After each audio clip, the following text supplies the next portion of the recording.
Hi, my name is Isabella Palau. I decided to do my work on Trisha Brown.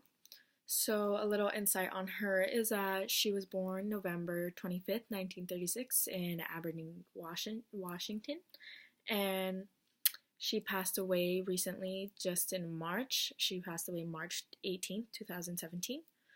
And she studied modern dance at Mills College in Oakland, California.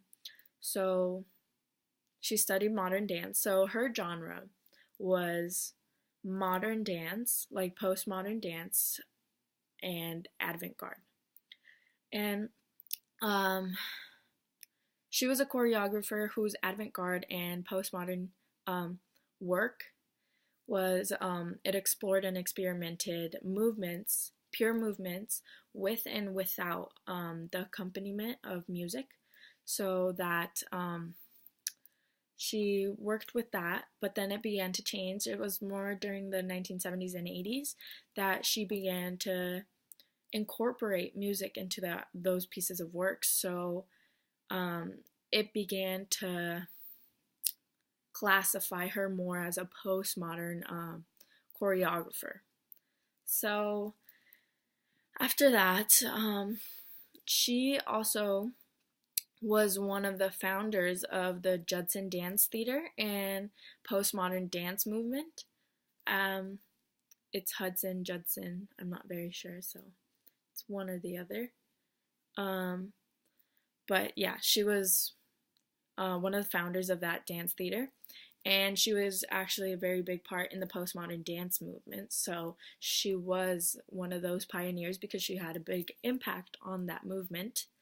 So um, and then, so postmodern dance is, well, was founded in Europe, and then later on, towards the 1930s, it was brought into the U.S., and the U.S.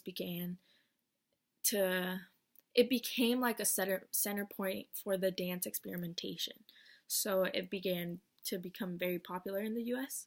So started in Europe and then was brought to the US. And then um, the the dance itself was never really like a part of any institution. It was more of something that came with time. Like it wasn't a part of any academic institution or anything. So it was more of a thing that came with time, and it was more on its own. Like it was by itself, I guess you could say. So that's a little more on that. And then um, her style really began to develop once she met choreographer Yvonne Rain in 1960, and together they became founding members of the avant-garde Judson Hudson Dance Center in 1962. So just 2 years after they met, they both become founders of this dance center. And then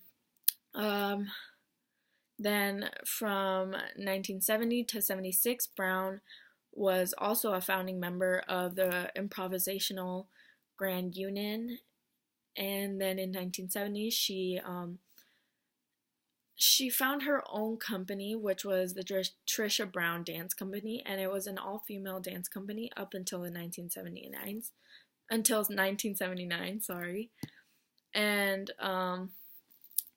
her interest in avant-garde and like her big influence in it was really was mainly Mercy Cunningham.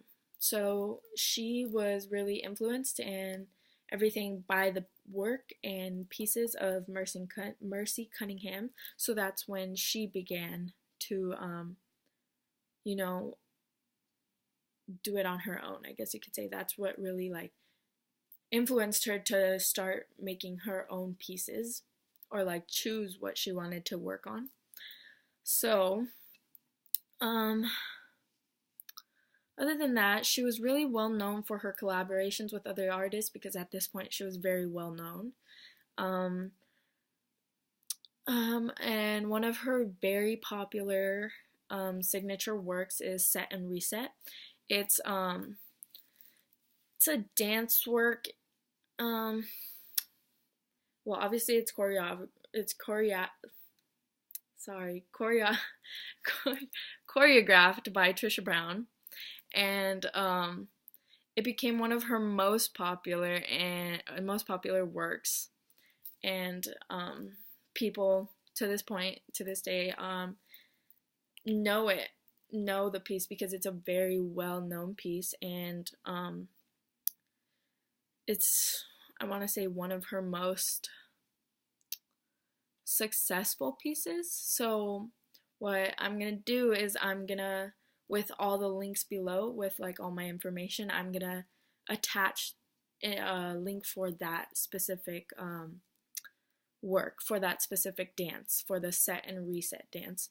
So I hope you guys got a little bit of an insight on Trisha Brown, and yeah, I hope you guys liked the video.